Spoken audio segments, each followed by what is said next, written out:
YouTube, what's up? It's your boy WaveManMike, and we're back for another video.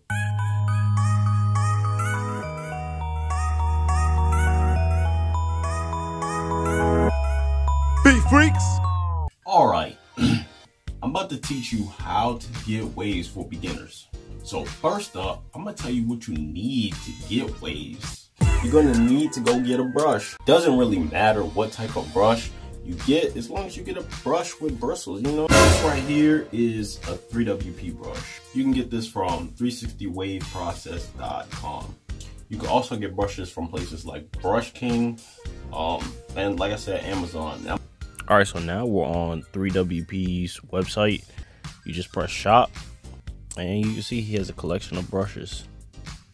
Alright, so when you brush your hair, the other thing that you're gonna need is a mirror. This right here is a mirror. Alright, so you're probably gonna get like in your bathroom or something where there's another mirror back there. I can look into the mirror right there to see the reflection right here of the back of my head. You need a mirror to make sure that you're brushing at your correct angles. If you're not brushing at the correct angles, then your hair is probably going to end up with forks and stuff like that. Your connection is gonna be bad. So you need a mirror. This is how I brush my hair. I'm gonna show you how you will brush your hair with 360. So what you would do is you would take your brush and you will find the crown on your head. What a crown is that spot that people always joke and say it's the bald spot. It's not a bald spot, but you would start at the back where your crown is and you would just move your brush out towards all of the edges on each side. So from that point to the hairline, from that point to the back, that point to the sides, and the other side. I recommend you go get a pomade and moisturizer. Pomade is gonna hold your hair down. Moisturizer is gonna moisturize your hair. This is my favorite pomade. Take a good look at it. This is my favorite moisturizer. Brush your hair for maybe like 15 minutes, then put the products in, and then brush for maybe another 45 minutes. But if you don't have that much time, then just put the product in and then brush for maybe like 30 minutes. That's a total of like, what, 32 minutes. So what do you think you need to do after you finish doing all this stuff? You need to get a do-rag. You need to put the do-rag on. Because if you don't put your do-rag on, then you just did everything for nothing. Literally. Here's my favorite do-rag. I got this do-rag from wavymerch.com.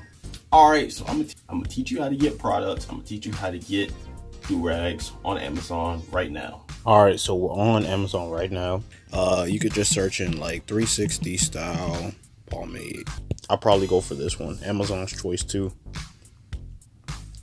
Yeah, and you just, you know, you just add it to your cart and then you good. Another pomade is Murray's pomade. Here it is, actually. It's this. This is what it looks like. You could get this in stores too. You can get this at like a beauty supply store, like a CVS, Rite Aid, Walmart, Target.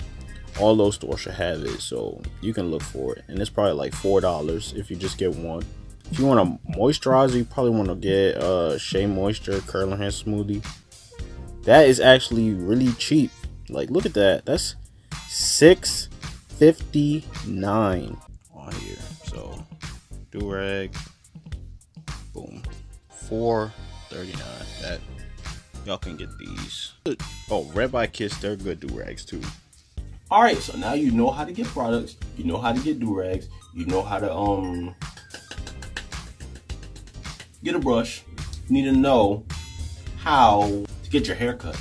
You don't want to get your hair cut too low. Well, in the beginning, okay, let me explain this. You need to find out what your curl pattern is. You need to do that because you need to find out what length your hair starts curling at. Whatever that is, you want to get your hair cut just below that. And then you want to start doing all this and you want to keep doing it. But yeah, you're going to need to cut your hair to the right length for you. If you have hair like me, I have coarse hair, you might need to cut it somewhere between a 1 and a 2. If you have a medium texture hair, you might need to cut it somewhere between a 2 and 3. If you have straight hair, you might need to cut it somewhere between a 3 and a 4. And then you start your progress from there. That's all I can really think of to talk about in this video right now. Don't be selfish. Go ahead and share this video with other people, because I'm sure you know at least one other person that might want waves. Hey, but while you're here, make sure you like this video. Let's try to get 4 billion likes on this video. Not gonna happen. But guess what? If you're watching, you can like the video. Go ahead and drop a comment too. I don't know if I said that already, but drop a comment. And subscribe if you're not subscribed already, because, you know, why wouldn't you want to subscribe? That's pretty much it for this video. I'm WaveManMike. Enjoy your day.